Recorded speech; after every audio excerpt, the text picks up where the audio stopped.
Welcome back to our channel Manigowda 18. ఇవాళ మనం చించిగురుతోటి పప్పు చేసుకుంటున్నాం మేము మా ఇంట్లో. సో చించిగురుతో మనం ఎన్నో వెరైటీస్ చేసుకోవచ్చు. పప్పు అనగానే మీకు కందిపప్పు గుర్తొస్తుందేమో, కాకపోతే ఇవాళ నేను చేసేది మాత్రం బొబ్బరి పప్పుతోటి.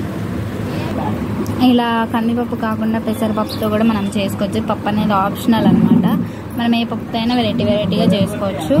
మా ఇంట్లో మాత్రం చించిగురుతోటి పప్పు కొట్టను, మళ్ళీ చించిగురు ఎగ్ కాంబినేషన్లో బాగా చేసుకుంటామండి. చించిగురు చూడండి ఎంత ఫ్రెష్గా దొరికిందో. ఇది ఫస్ట్ టైం మేము తీసుకోవడం ఈ సమ్మర్కి.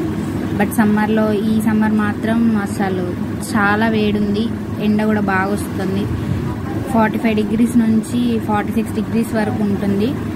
సో ఎవరు బయటకైతే రాకుండా జాగ్రత్తగా ఇంట్లోనే ఉండండి, సేఫ్గా ఉండండి అని కోరుకుంటున్నాను నేను.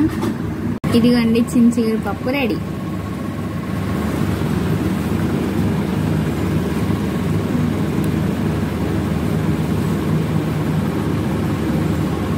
టేస్ట్ కూడా చాలా బాగుంటుంది. ఒకసారి ఇలా ట్రై చేసి చూడండి మీరు కూడా.